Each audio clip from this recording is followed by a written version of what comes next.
Heyo, and welcome back to the Boston Sports Brothers podcast. We have a fully loaded show this evening, a very happy Hanukkah, a very Merry Christmas to all of the listeners, and a very big present on the last night of Hanukkah. The New England Patriots deliver us once again to the playoffs, the promised land where we belong.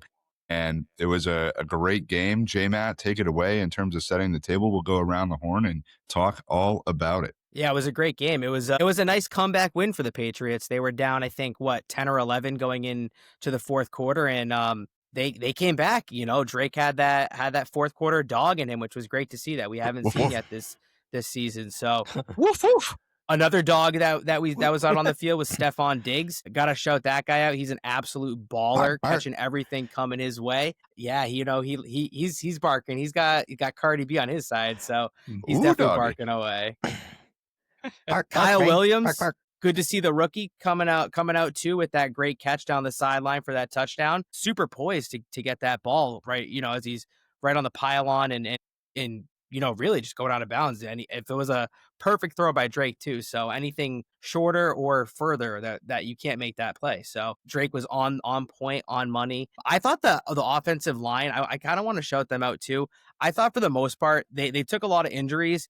And they gave Drake a lot of time for a lot of those throws. There were some times, obviously, where Drake got hit and, he was going outside the pocket and rushing and definitely, kind of being a little, I wouldn't say sketchy, but definitely being a little risky, to say, I would say. But, the line played well. So the defense, they were very, very sketchy. The last thing I want to say is the Ravens were gashing us. Henry was absolutely gashing us in that first quarter. They were about to go up 14-0, and then Jalen Hawkins come out of nowhere and just punches the ball out. And I really think that was the momentum shifter for the entire game, because if that doesn't happen, I think it could have been a runaway track meet for the Ravens and Lamar Jackson. So definitely an up and down game. F the refs, fuck the refs. Definitely want to mention that too. And what's your guys' take on that crazy Baltimore game? Yeah, I'll step in and take the batons about the refs here. And first thing I'd like to say is, yeah, I agree with you. Fuck the refs. The refs sucked.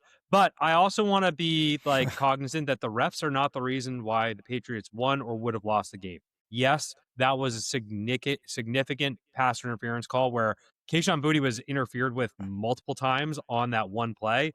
And literally Chris Collinsworth, Mike Tirico, the rules analyst guy, I don't remember his name, but they're all like, Gene yeah, that was Sarator. PI. No, not Gene Sarator. He's not this time. We love Gene. And so at the end of the day, if it's blatant to us as the viewers, it's blatant to the announcers, it's blatant to the rules analysts, at what point does the league step in and have to say hey, these refs are not doing their job? Now, with that being said, the thing that I didn't love the non-call, but the thing that I love that happened afterward is the way the team responded.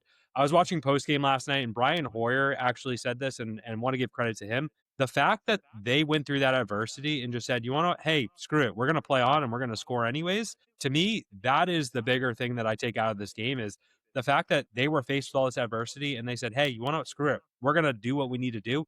And we believe in our quarterback. We believe in our team. And to me, that all starts at the top with Mike Vrabel. He instills the confidence in them. I was watching the post-game press conferences, and just they know that, hey, we clinched a division, or not a division. We clinched a playoff spot, but they want to go for the division. Yeah, I'm sure they want to go for the number one seed too, which we'll get to. But right now, the only thing that they have in their control that they can try and do is win out and win the division. And that's what they're focused on doing. Yes, making the playoffs is important, but they have other goals in mind. And to me, that is the mark of a team that is ready to go into the postseason and make some noise. So overall, very, very excited.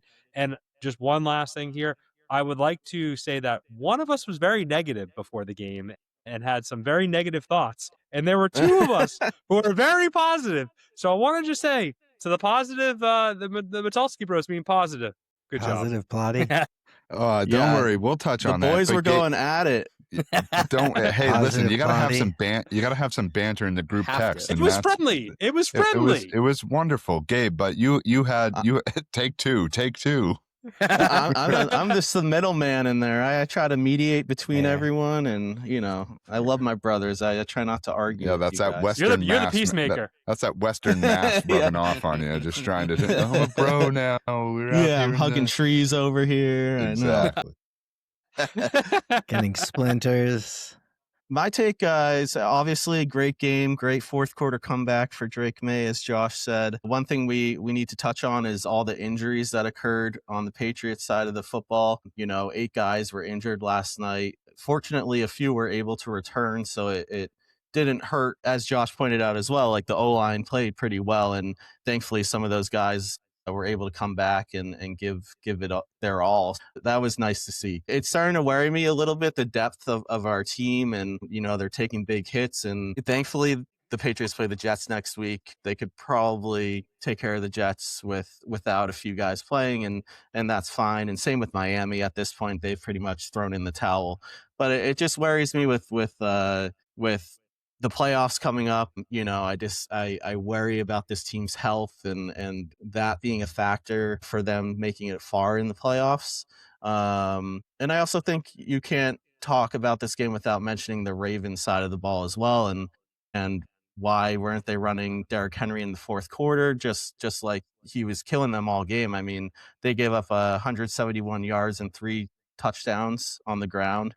So it's just like, I don't know why Harbaugh went away from that. It seems like a bit of a mistake, a miscalculation on their part. And you can't talk about how good the win was without mentioning, like, yeah, the other team kind of pooped their pants a little bit too. So that's kind of my take on the game overall. And I was like kind of reading into it a little bit too, and I had read something. I don't know if it was on Reddit or Baltimore's like subreddit or whatever it was, and they were talking about how they're like trying to get away from Derrick Henry, and throughout the regular season towards the fourth quarter they start implementing Keaton. Sorry if I'm butchering his name, Mitchell, and I think that's what they were doing. And no offense to the kid, but when you have someone that's 5'8" and 185 pounds versus someone that's 6'3", 220, 230, that's a stark difference. Especially, like, as you alluded to, they were gashing us up for 173 yards with however many touchdowns. It was just one of those things that kind of brings you back to the whole Marshawn Lynch on the first yard line kind of a thing with, what are you doing? Why aren't you doing that? But I mean, other than that, it was the only other thing I wanted to talk about was just the absolute coldness from Drake May as he's growing. Finally faced with some adversity. He was faced with it last time, but just you could just tell with last week that wave was coming and the Buffalo Bills were going to win that game. You could just kind of feel it. Mm-hmm. This time when adversity was in his face, he made that adjustment this past week, and he was faced with adversity in the first quarter, and he responded the way that we want him to respond, and he led the team to a victory. And not only that, but there were a couple people on Reddit that lost their fantasy championships or their weekly rounds by I think it was like he had Drake May in as quarterback, and he lost by like 5 points or something stupid like that because Drake May kneeled down twice. Yeah. Well, I mean, that's kind of stupid because I think the last play before he kneeled down, he ran for like 15 yards. So like, he did. It's kind of ridiculous to be like, oh, I lost because Drake May did some kneel downs. He gained you like 1.5 points before that, so suck it. All right. Well, yeah. And you're telling me that I'm the negative guy over here, and you're telling Mr. Fantasy Guy to suck it. So it wasn't my team. I don't even have Drake May. I mean, all right. Well, let's rewind it because it is a good point that the Matulski brothers bring up in terms of the group text. And I did say right before the game or right as it kicked off, I do not have a good feeling. And honestly, fellas, and you were right. Till about 10:30, I was pretty on point. So for 3 quarters, you were correct. It was a 10-10 game going in a half, so like you couldn't feel that bad going. No, it wasn't. It wasn't so much that. It was the way that they played, though, and the mistakes and the things that have reared their ugly heads with the Patriots throughout the course of the season were on display. We had a terrible interception from Drake May. It looked like Mac Jones on that interception. You leave 3 points on the board. I agree, Josh. If they don't get that fumble recovery and, both fumbles in the game, I think everybody was up off the couch, ball. And just, the defense did rise up to the occasion. I thought Christian Gonzalez looked terrible for 3 quarters, and then he finally showed up. It's like something happened in the fourth quarter where they finally did say to themselves, like, we are not going to go down like this. And this team has more character and more more grit and balls to it than what we've put out there. And I think that was the most impressive part, because I was very nervous that if they had lost the Buffalo game and then they lost this game to Baltimore, that we were looking at a 2021 repeat of itself, where it was the fool's gold. It was in the biggest of moments that they aren't able to right the ship. And last night, you got to give them credit. Drake May stepped up. Stephon Diggs, I mean, that I've watched that catch that he made on 4th down and the one that he made over the middle 10 times a piece at least. I mean, that was unfucking believable from Is that the one Diggs. where his leg like bent back? That one too. I mean, oh my God, he made some had, incredible catches. My clavicle. It was my clavicle. Yeah, that was that my play, clavicle. I think, yeah. He So had it wasn't a my head, it was wide my receiver clavicle. one type of game, and That fucking Gonzalez mo- stepped oh, up yeah. big time. So the entire team really stepped up. Chase on with the fumble on Flowers at the end. Flowers torched up the whole game too. And I think it all goes back to this as well. I've heard it all day, all over the place. John Harbaugh should be let go of at the end of the season. It is a fireable offense to not put Derrick Henry in the game, to ice that at the end so you can play this little fucking guy for whatever reason that you have. Like, if he's that's not in the insane. locker room, he should be on that field. Like, And- you know what I'm and- saying? You know, the biggest thing is that the Patriots are going to have to play much better in the playoffs to be able to win these sorts of games. You cannot come out the way that you did. You're going to have teams like Buffalo that, if you take your foot off the gas, are going to be able to get themselves back in the game. So I really hope that these 2 games against the Jets and Miami to close out the season are like these, like, let's button everything up sort of games. And let's discuss this. The 1 seed is very much back in action, fellas. Yes. J-Matt, any Win these takes games. on that? No, the 1 seed, I mean, with Denver losing to Jacksonville, that was huge. That completely opened the door. I mean, the one thing that you have to look at is, I mean, we have 2 cupcakes with the Jets and Miami with the last 2 games. They have the Chiefs, which not looking like it is a cupcake for them right now. But the Chargers, that last game of the season, that's going to be a gritty game, because I think that the Chargers could still potentially win the division. So I don't know if it's where it is. I think it's in Denver. But here's the thing: that game, if the Chargers win next week, that's for the division. So that's what I'm saying. So that's either going to be the Sunday Night Football game, or you're going to have the Tampa versus Carolina game be Sunday Night Football. Yeah, because they're either going to be division-winning games. So, which was also a great game yesterday. I was watching. There were a lot of great games in the league, but kind of sounds like we should go around the league. Yeah, well, go around the league. Touch on anything. One thing I want to touch on last about the game that I noticed. And this was a trend starting from the game against Buffalo, and I think our kicking, like Borealis, has been great. Borealis, whatever, Aurora Borealis, however you say his name. There he is. Yeah. But the Northern Lights. But the kicking off out of the end zone and giving the team the ball on the 35, that's becoming an issue with me, because they clearly were getting gashed against the Bills by not doing that, and they switched it up last night by doing that against the Ravens. And you see in like the first couple of drives that the Ravens get the ball on the 35 and they're gashing us. So I think that that's becoming a small little issue that we have to keep our eyes on, because you can't give good teams the ball in the 35 in the playoffs. Yeah, but just something that I want to remember. But then you can't just be like, okay, like, oh, they were getting gashed last week because they were actually kicking and putting into play, and then this week, oh, we're getting killed because we were taking it out of the end zone. Like, you can't have your cake and eat it. They got to do one or the other. And like, I have no problem kicking it out and giving the team start at 35-yard line. I know that I think the average right now is at the 29 or 30, so there is a 5-6 yard difference. But I think like it's kind of a little bit two-faced to be like, oh no, that was bad last week because they were kicking off and they were letting them return it, and now this week it was like, oh no, we didn't let them return it and we were giving them better field position. Like, the special, but all I'm saying is you got to keep your eye on that. They have to clean that up. They got to clean it up. You don't want to give the ball. Think of everything that is the smallest thing to clean up. There are a lot of other things to clean up. But Eric, when you're talking playoffs against these teams that are elite, you have to do everything right. You can't be just relying on kicking out of the end zone, and you have to get those momentum plays that you get on the 15 and the 10 and the 20. Like, you can't just continuously give them on the 35. I'm in complete disagreement with you. Well, you know who needs to clean it up? Josh McDaniels, because I think he called one of his worst games yesterday until the fourth quarter. I think, in general, there are a lot of plays last night where I was looking back being like, 2nd and 8, let's go for a run. Like, there just were a lot of questionable plays that were done, a lot of trick plays. There was that double reverse.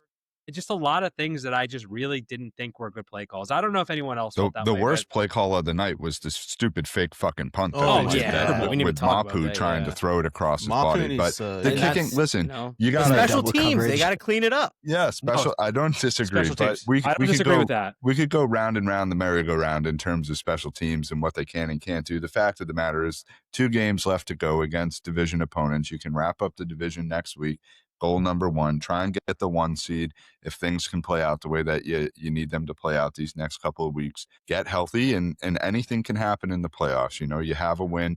They went 1-1 against these 2 teams that we said were really the test of the season. You know, That's what we wanted. They still have work to do. Technically went 2-1 because listen, we fellas, did beat the Bills the first time around. So I'm not wanted going just back throw to that out week there. 5, Eric. We're working No, ahead. we talked about We're these 2 on to games next and what week. we would want. Why not? Because it's week 5. They're 2 completely different teams than they were in week Agreed. 5. And Just like the special we teams is going to be talked about different this a next week couple than it was episodes this back. week. We were I like, think KV's distracting our coach.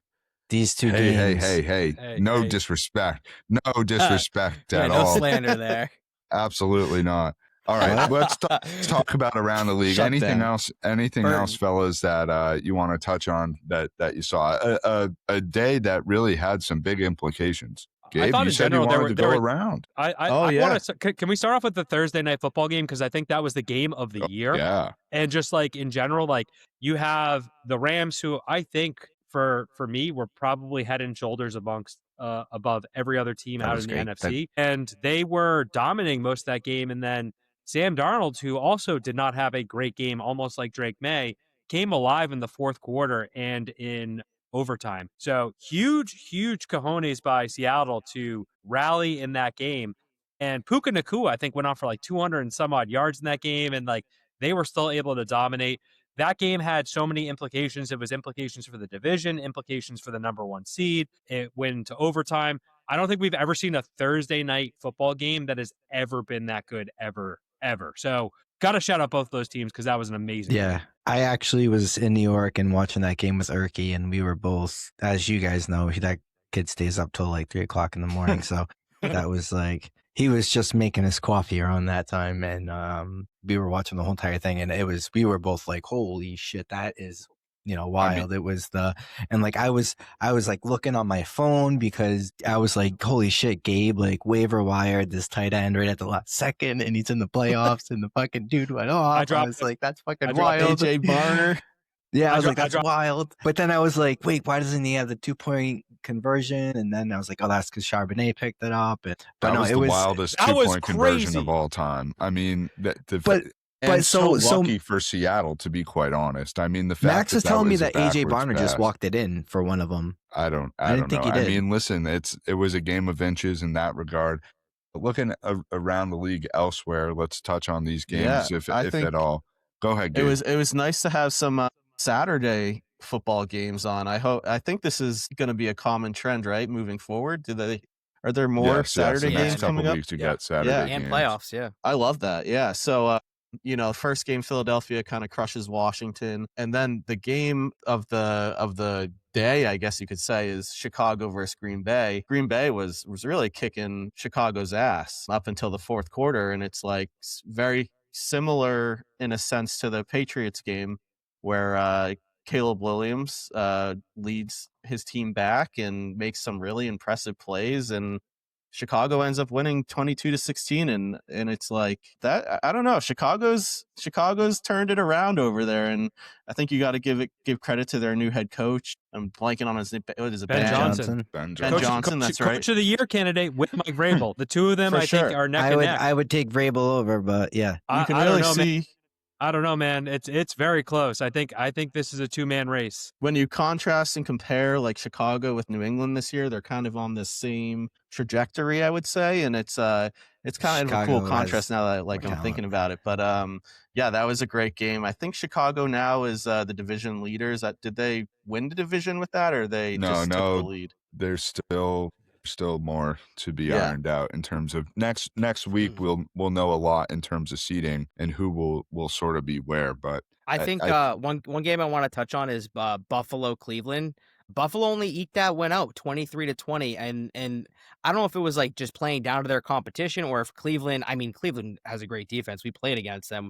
Myles Garrett had 5 sacks on against us. So I don't know if it's like a combination of that or coming off of like a huge victory last week against us, but they didn't look that great, and definitely something to be concerned if you're a Buffalo Bills fan for sure. Josh Allen has to do it all for them. That's really what it comes down to. And James and Cook James too. Cook. James Cook was cooking yesterday too. So like we can't deny that like it's a two-headed monster there. It's who's going to step up from the receiving side on that team. Well, we all know that we all already know talked that about the that. quarterbacks It's the win. tight end. It's the tight end combo between Dawson Kincaid and Dalton Knox or whatever I'm getting the names mixed up. As much as James Cook is Kincaid. as good as he is, it's DK. That's tough, man. they go as Allen goes. If Allen's slinging it, they're gonna be good. Yeah. We'll be talking about another DK later. And that comes back to the offensive line too, right?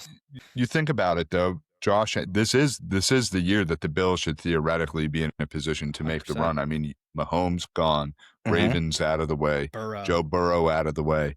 Like you have They're all really these the teams big now. hurdle. The last game that we should talk about is Jacksonville, who went into Denver and took care of business. Duval, Liam Cohen, fucking that guy's in the running. Yeah, I agree, Plotty. He's a Shout coach out here Jenny. candidate for sure. So, 100%. yeah. Shout out Liam Cohen and UMass guy, General. Big E for you. So that's big. Let's Go go. Minutemen, baby. Go you.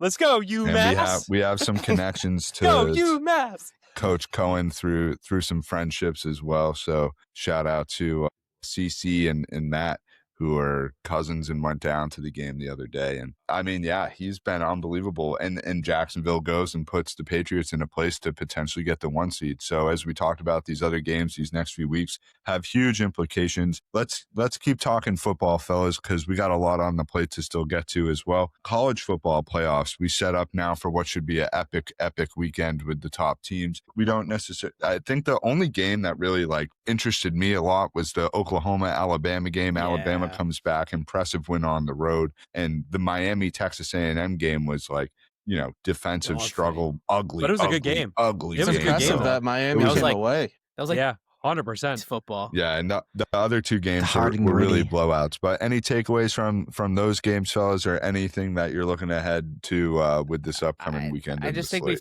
we've talked about it before, but the system's broken for college football, the playoffs. That's my biggest takeaway. Like the fact that there were like no games that really interested me or you guys for that matter. I think that's saying something. So I just think And the system's broken. 25 my different one bowl take. games. Why just is like- JMU and why is Tulane in there? Like, get them out and put 2 more legit teams. Yeah. Notre Dame should have been in there. I'm sorry, but it's just like it wasn't competitive. It wasn't fun to watch. And obviously, now that the quarterfinals are starting, it's gonna pick up. But Yeah, that first round is yikes. let's not treat this like the NCAA tournament for basketball, where it's like, oh, every team that has a conference gets a team that gets an automatic bid. It doesn't work that way in college football. Like the cream rises to the top. And that was no more evident than this weekend. Like, I mean, Tulane got absolutely crushed, and so did JMU. They didn't even belong on the same field. And there were some other teams that missed out that were pretty deserving. Like, I feel like BYU had a really good year. I thought that Notre Dame had a pretty good year. There were some teams there. I mean, you could name any SEC team that didn't make it. Like, I know we all saw Texas earlier this year, and they weren't the best this year, but they turned it on as of late. Yeah. They could have played these teams. I would have rather seen those teams get in there than stupid JMU and Tulane. So step it up, NCAA, like make it better. I think the matchups we have this week are going to be significantly better because basically the cupcakes are now eliminated. But of these week's games, which ones are you guys most looking forward to? Anyone take it? Might tell you next Monday. Alabama, I Indiana. think, yeah, the Indiana-Alabama game is Indiana for real after beating Ohio State. I think That's Ohio really State screaming at me. should take care of business. The Georgia-Ole Miss game, how long can Ole Miss go on a run without Lane Kiffin, and is this revenge tour going to come to an end? And Oregon, looked good, but listen, I think it's got to be that Alabama-Indiana game. Like that's number one versus the Golden State Warriors, the Patriots, these Alabama's a The dynasty. giant. Entered a new phase. SEC versus Big Ten, those are like the two premier conferences in college football, and Indiana has been that team all year. Heisman Trophy winner at quarterback. Alabama has that, that record of just being that team of really the last 20, 25 years that's kind of come out of the SEC. So that's got to be the most exciting one. I do think that Ole Miss Georgia game is going to be kind of interesting. It's an SEC showdown. So yes, Lane Kiffin is no longer with Ole Miss, but I do think Ole Miss is a good team, and Georgia's also a good team, but you never know where that will go. Absolutely going to be a very, very entertaining weekend of football, all between college and NFL. We'll be tuning in. We'll be recapping it next week. We're going to keep everything moving along here. Gabe, I look into the standings for the Bruins 2016-1. We had a game that went to overtime that didn't work out in our favor.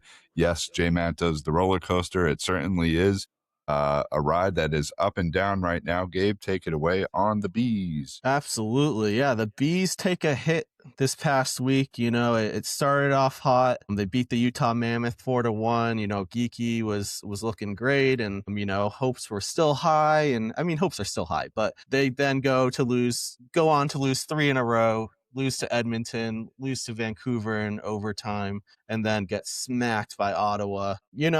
We're riding the wave. We're riding the roller coaster. This team is in a very, very tight battle in the Atlantic Division, and it's just going to be a tight battle for the whole rest of the year. So it's not always fun to watch at times. But one major thing that's becoming an issue that I'm noticing is, I mentioned it last week, but the secondary scoring is really not there for this team. Once you get past Pasternak, Geeky, once you get past even Zaka and Lindholm, there's really no other people contributing to the scoring. You kind of wish that the defense would step up and like the likes of McAvoy and Lohrei and score more goals off the rush from the defensive side. But secondary scoring is becoming a real issue, and our backup goaltender is absolute trash. We might have to throw him out west, boys. Yeah, Korpisalo is brutal. The thing that I'm really nervous about is, it's funny how the NBA and the NHL seasons are like intertwined in the same calendar year, because my panic meter now is completely flipped from what they were about like a month ago. I think the Bruins are in a lot of trouble right now. They're fourth into the division, but I'm looking at the standings right now. They have 41 points in Toronto, which is kind of crazy. They're in the bottom of the division with 35 points. So it's only 6 points that is separating you and the bottom of the division, which is kind of crazy. And I know we don't like to keep talking about this, but the games in hand are becoming an issue because of the condensed schedule, because of the Olympics coming up in February. So they've already played 37 games. And again, I'm keep using this as a reference. Toronto, who is 6 points behind them, have 2 games in hand. So they need to be coming away with points every single game that they're playing right now, whether it's the pity point or 2. They have to be coming away with points. They can't be losing in regulation, especially 6-2 against the Senators. It was just not a great week for the Bruins, and my panic meter is definitely on the rise for sure for the team. We did get a pity point this week, so they finally lost in overtime, I guess. Woo! But I think one thing that I noticed is the Canadian threesome absolutely pegged us. We got absolutely dominated by the 3 Canadian teams this week. You know a lot about pegging, Eric? I don't know anything about it. I'm just saying that's what I saw on the ice, and that's what happened. It's just a joke. Was there a swing involved? I don't know. There was some swings in the games. Like that Canucks game, they should have had. And listen, I'm not gonna kill them for losing to the Oilers. The Oilers are a good team. They're going up against one of the best players in hockey. So that is disappointing. The Senators losing 6-2 versus the Senators, that is unacceptable. So you want to what? I think are they heading into a holiday break here soon? Because I know that they just froze the rosters, right? Gabe, do you want to let us know a little bit more about that? What's happening with that? That I'm actually not too sure about. What for the? I think they froze the rosters. They'd probably go off for 3 or 4 days around Christmas time. I think they froze the where you rosters can't like before make the Olympics. moves or claim think- anybody, or I think they made some like moves where like they're freezing the rosters before the Olympics, just so that way guys are not moving so quickly before the Olympics, because they are going to pause the league while the Olympics are going on in about a month and a half's time. that's crazy. Yeah. That's coming up so quickly. I know. I'm excited. We'll be Winter fully Olympics, prepared for boys. that. We'll be locked into hockey. And the World Cup coming up too. You know, Well, Talk that's about a it little some bit further point. away. agree in terms of Still. the concern level. You know, that you can't have weeks where you have 4 games and you're only coming away with 3 points. That's really what it comes down to. You got to be at that 50 to 75% point gathering throughout the course of weeks to keep yourself in the conversation. But look, you know, the nice thing is that the Bruins are in a place where at least they're in the mix. We have a season on our hands. You know, last season was atrocious, and while this team isn't the most like visually pleasing, like they grind it out and like they're playing Marco Sturm style of hockey, and they're certainly not the most talented, but you know, they're sort of in that midpoint slog of the season. The Olympics will be a break. Not everyone on the team is going to be at the Olympics, so health will hopefully come back and be a big thing for this team down the stretch. And you need Swayman to play like you need him to play. Can't be giving up 5, 6, 7 goals a game. That's not good. I mean, yeah, Gabe, thing- wrap us up on the bees. basically one thing that could wake this team back up after a 3-game slump is having the Canadians come into the building. You know, last game at the Bell Center, there were a ton of fights right off the rip, and it was a super physical game. So, you know, if they want to get off the schneid, no better way than playing the Canadians, and that will certainly wake the bear. So I think that should be a very exciting game tomorrow. Very And much that's at so. home. And that's at home, correct? Home game, yep. At the Nice. Garden.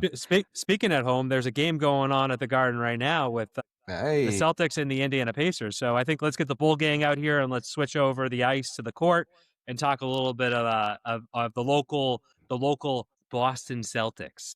So Tell you what, the that week 12 that and a was, half line right now looks bad. that week that was for the Celtics. It was a generally good week. They went 2-1 over the week. They had a game on Monday against the Pistons that they ended up losing. It was tight most of the way through, and the Pistons really separated it within the last like 2 or 3 minutes of the game. I think the thing that was my big takeaway of that is, you know, the Pistons are that team in the league right now. Not in the league, but in the East. They are really kind of coming together. I think you could see that last year. And they Cade Cunningham, who is a bad man, and he really took over at the end of that game. Yes. Now, with that being said, I'm not as disappointed about that game going down as maybe some of you guys are. I think the reason why is it's the way they responded in the next 2 games. They played the Miami Heat, who the Miami Heat were really on a roll earlier this season, but they took care of them pretty handily on Friday night. And for me, it was seeing Derek White step up and having a season high 33 points and really getting 9 3-point shots going on that day. So that was also really, really good. And Hugo was also playing great defense. Then we had the win yesterday against the Toronto Raptors, and that also was a really good game. Just, again, going in and dominating. Peyton Pritchard also getting 33 points. This team really loves Larry Bird. They really want to put up the 33 to honor him. And, you know, Anthony Simmons and Derek White also chimed in with 15. So the week was positive. I think, you know, if you're going to lose to the number 1 seed in the Eastern Conference and then you're going to go and take care of business against 2 other good teams in the conference, I'll take that every week. And overall, anyone have any thoughts on the Celtics? Yeah, the boy. Is everyone getting echoes here? yeah. Let's see. Yeah. All right. Maybe apologies to the listeners. We'll see if it rectifies itself. Seems to for the time being. We're trying to get off the Zoom. Yeah. We can break it too. It's fine. No worries. In terms of the Celtics, I think that the biggest thing in my takeaway was that this team continues to put themselves in a position for when Tatum returns to be at the top of the East and to be in a place to make a serious run. That's what it comes down to. It's pretty remarkable that they're in a place where they're 17-11. They're in that 3 to 5 threshold in terms of the standings where you want them to be. Stay out of the play-in. Let Tatum get back. It looks like he keeps sort of saying he's getting closer and closer. I think my prediction of March is one that will come to fruition, if not sooner. And I'm all in on the Celtics this season. They're not having the best of games right now against Indiana, who's been shit this season, but Indiana, I think, is a better team than how they've played. So listen, keep staying in the good places that they've been in. I think they need to make some moves. I can't deal with the big man and the rebounding issues. They got to do something there. But your guard play's been great. Jaylen Brown's been a fantastic player for them. And I'm looking forward to Tatum getting back and seeing if they can go on a run, because the East is wide open. Anyone else want to chime in on this season?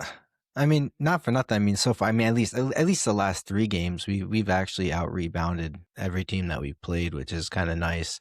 I was kind of like looking at the stats and things like that, where we got beat a couple of times, or at least with the Pistons, where I mean, we got smashed with points in the paint. But again, rebounds, like you said, Plotty, 7 versus 2. As far as offensive rebounds against the Detroit Pistons, that can't help us at all, because it's just going to kill us. They're going to be able to get a put points back on the board and kind of go from there. For me, like I said, we're a top 3 team in the East right now, and we're close to getting back a top 3 player in the league. So that just bodes well for us. We just need to kind of continue playing the way that we're playing. Trust in Brad that he makes the right decision and the right moves, just because of the fact that if he does do that, you know, I don't want to say we'll be able to offload some guys, but a package deal of Minot and Simons and maybe a first rounder or something could potentially bring us back something pretty big and actually kind of propel this team forward. Just let this team kind of keep doing what they're doing, figure out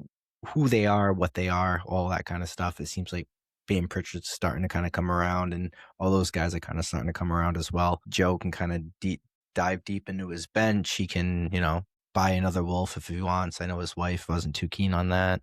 But anyone else have any takes on this? Yeah, my take is that I'm enjoying watching some of these younger guys develop. I know we talk about it week on week, but this week I think we'd like to highlight Hugo Gonzalez and some of the hustle plays that he's been making. You know, as avid Celtics fans that we are, we see Hugo Gonzalez play on a regular basis, and we know his hustle is you know, unmanned. Like, he's a freak when he's on the court. It's just the offensive game that needs to come along, and you know, you're starting to see him be more aggressive on the offensive side, the offensive rebounds, bring them back, and that's been nice to see. And it's just a credit to how well the Celtics continue to develop young players like Lucas Kate and Jordan Walt, and not got a other promising young star potentially in Hugo Gonzalez. That's kind of something that's been exciting me about the Celtics lately. It's certainly nice to see a rookie come in and do what he's done in Gonzalez. Looking forward to the Celtics continuing on here in the season. Hopefully they can get a comeback against Indiana tonight.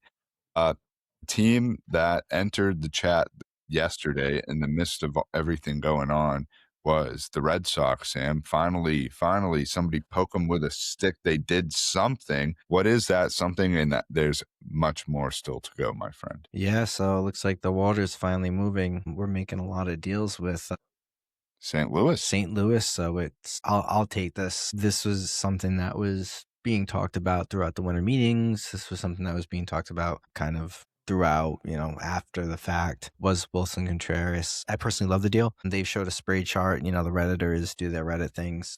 My Stat Geek stuff that just shows, you know, he's not a guy that strikes out a lot. He's a guy that's going to hit you 20 home runs, probably maybe closer to 30 because of that right-handed bat at Fenway and that green monster. And he's a guy that can solidify first base for you without even having trying to think. I know we were all in on Pete Alonso and getting that guy, and you know, Wilson Contreras isn't that name, but this guy can hit the fuck out of the ball. Like, just understand that I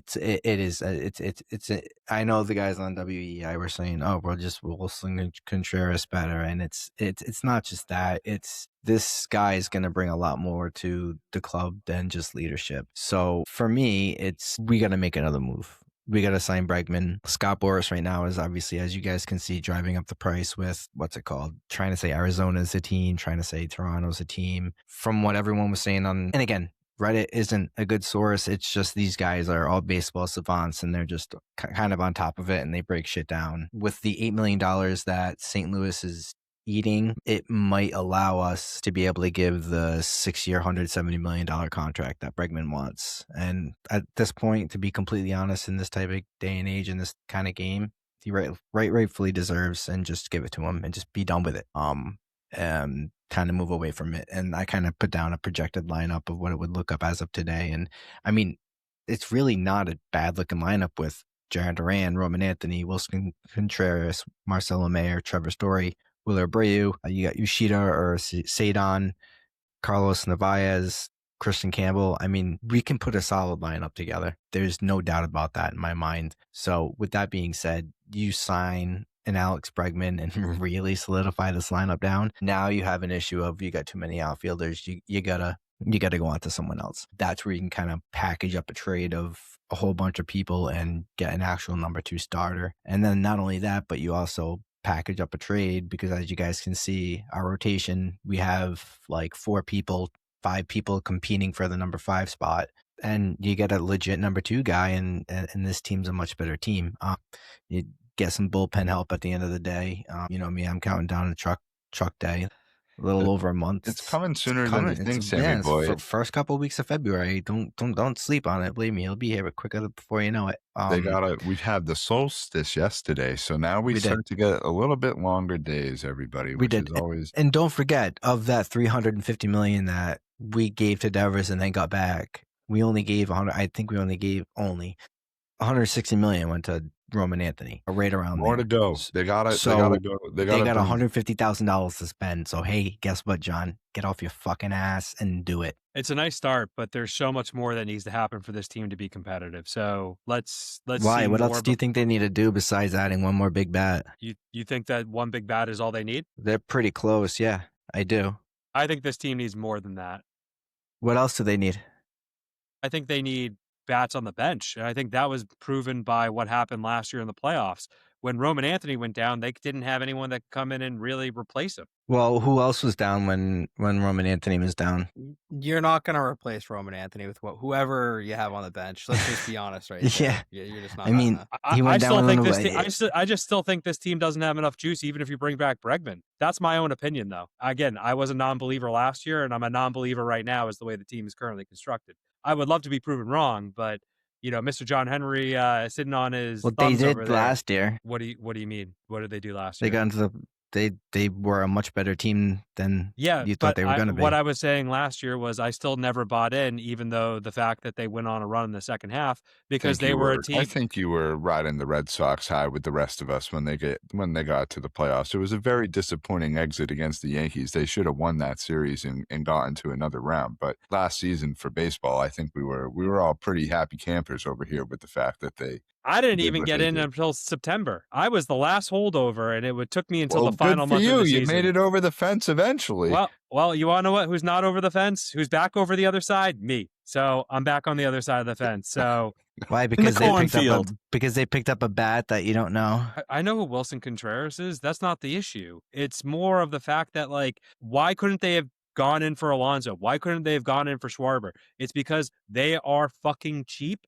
And they don't want to extend themselves and spend money. It's great that they're signing the young kids, but take that money that they were supposed to use from Devers and put it towards a big fucking bat. So yeah, I'm sorry. They got a better defender and a better hitter in Wilson Contreras. So okay, I don't see the Pete Alonso comparison. I would rather have Wilson Contreras at first than Pete Alonso. Players from that perspective, sure, Sam, but Eric's right when he says that they got to go spend money. Like you got to put your money where your mouth is. They're an unserious team. Breslow and the offseason's not over yet to go and do it. No, and that's why. I mean, I don't fucking post anything because I get where's the Red Sox? My issue with them is the arms race. You know, my issue with the Sox though is that they're gonna. It seems like last year was an aberration with the signing of Crochet, but it seems like they're gonna go and get all their players by acquisition through trade, which is not what I want them to do. I want them to sign some free agents. So I think that's what we're getting at is kind of be aggressive on the free agent market and not go through the trade market by acquiring players that way. It's kind of like go out and be aggressive and show everyone that you have big balls and that you can do something with them. Do we want them to just compulsively buy, or do we want them strategically buy to build around the team. I mean, that's kind of how thankfully I they look at it. didn't have to give up much for Wilson Contreras or Sonny No, Gray. just But no, they didn't, and he's a much better defender than Pete Alonso is. I just think And you got to hitter. look at the pitching as a little bit suspect. The starting rotation is not looking where I think it could definitely improve there. Gray as number 2 is, I think, a little bit of a stretch at this point in his career, but I think they're also really hoping that Peyton Tolley and Connerly Early kind of pop, one of them at least pops this year to take the rotation spot. And do you really think Chapman is going to repeat the year that he had, last year, winning the best reliever award? It's like, I think the pitching is a suspect. I think it's going to take a step back potentially. I mean, that's where I'd like to see them spend their money if they ever decide to do that. I think they might spend their money there. I think they might trade for number 2 guy, but also at the same time, Sonny Gray is a lot better than you guys think, especially his whiff rate and things like that. He just happened to not be on the greatest team in the world. So a new change of scenery, a team that he hates desperately, and the Yankees could really change that. And the same thing with Johan Oviedo. Again, another guy that's a huge stud that throws the fuck out of the ball. Someone that we really should be on the lookout for, because it's one of those things where it could be a I don't want to say turn into a Garrett Crochet type of deal, but he could be a legitimate number 2 or number 3 starter for you. Hey, I hope, and I'm trying to be as optimistic as possible,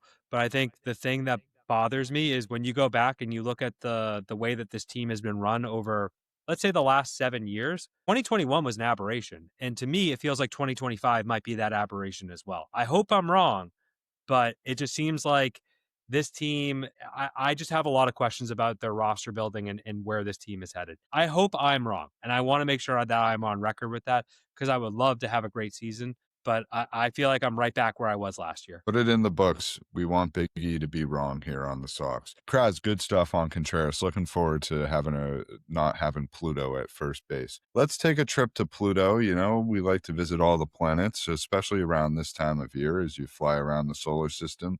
Big E, let's fly away. Let's fly away. We're gonna talk about the things that I hate, the things that are smelly and make me go, yeah, oh.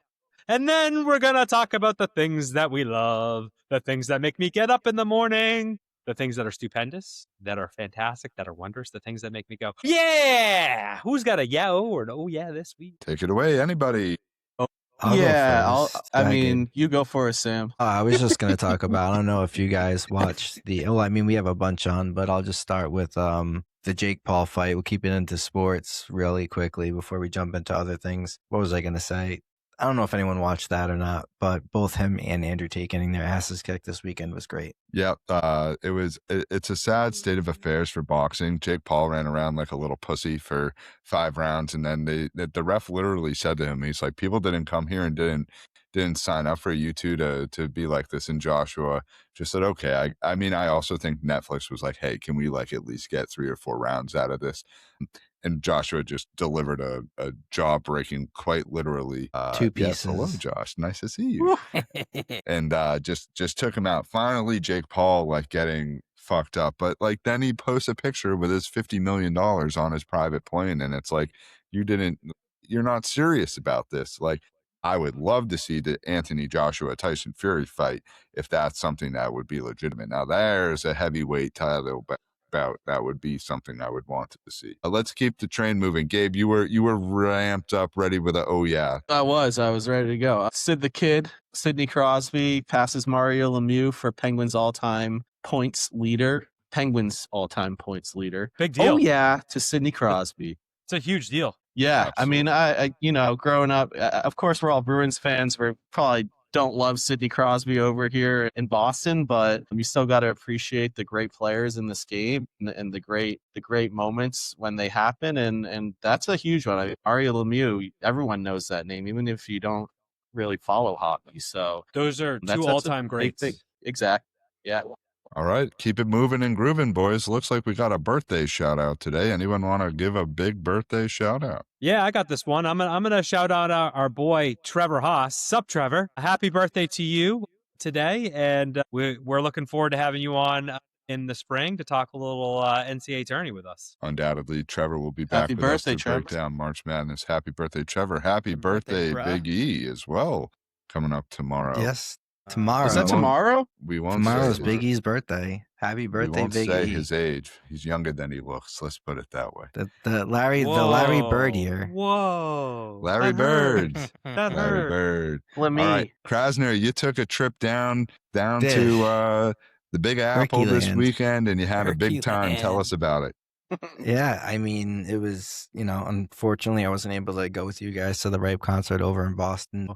I had the opportunity to get a respite tag and head on down to New York City. And a couple of things. Number one, Max should have picked me up at the Port Authority.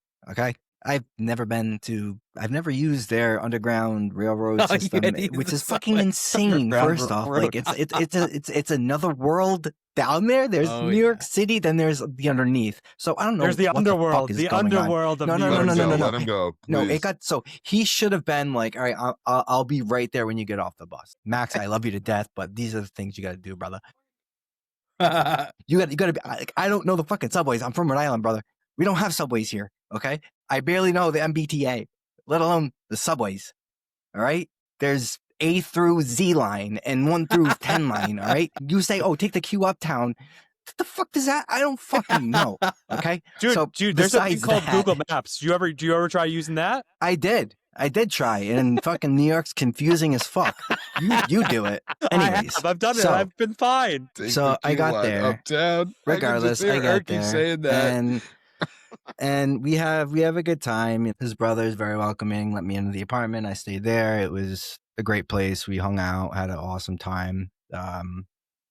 Obviously went to the Rape show. That was amazing. Can't ask for anything better. It was a great show. Sam, I know you're listening. Great running into you. It was kind of funny. You were just walking by, and I was like, "Oh, the fuck is Samson?" So I just yelled, "Hey, Samson!" And he just turned around, saw me, and gave him a hug. Said, "What's up?" Said, "Good luck."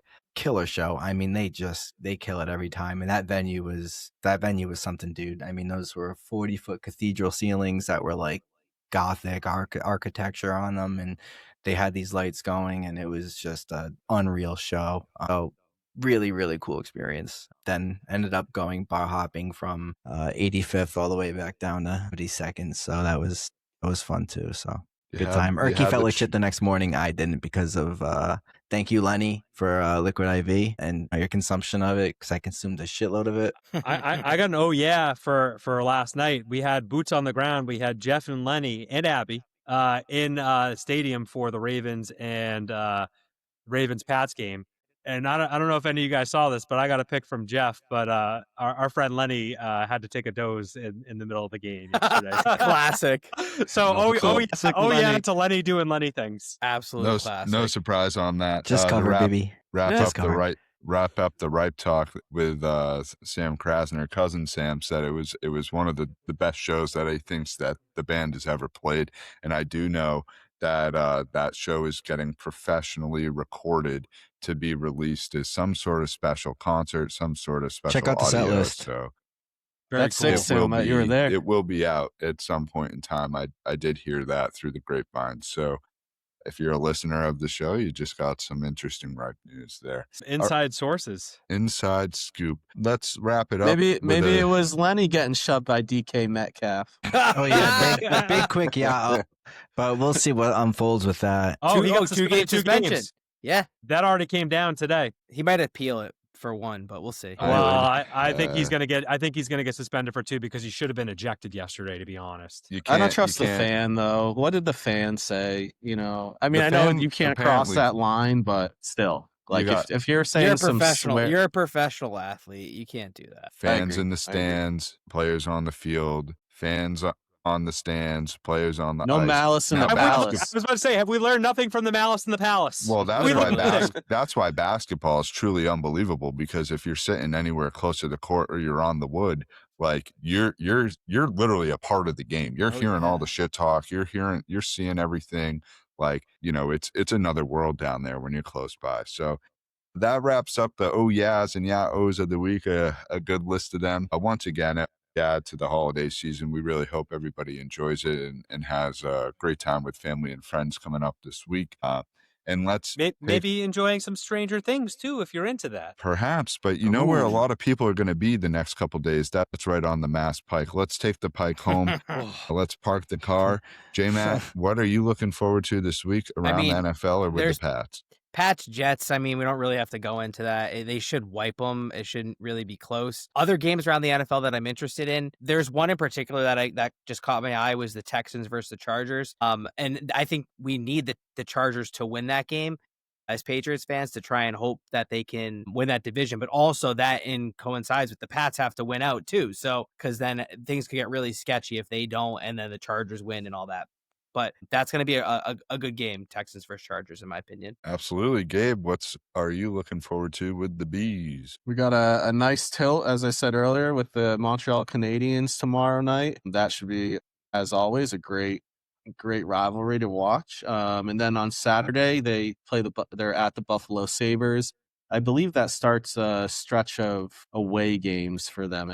Maybe I was looking at the Celtics schedule. I can't remember at this point, but that they only have 2 games this week, but the Canadiens one is definitely the highlight for me. Undoubtedly, we'll talk all about it when we get together next week. Big E, what's up with the C's? Yeah, honestly, they got 3 games coming up. I'm not really super excited about any of them because they're playing kind of trash teams. I'm going to talk a little bit about Christmas Day because that is the NBA's holiday. The one game I'm looking forward to on Christmas Day is the Spurs versus the Thunder. Got to root for our boy Luke Cornett and the Spurs that take down the reigning champs in OKC, and they already did that a little bit earlier for the NBA Cup, which we have strong feelings for, but very excited to see that game at 2:30 on December 20th. Love it.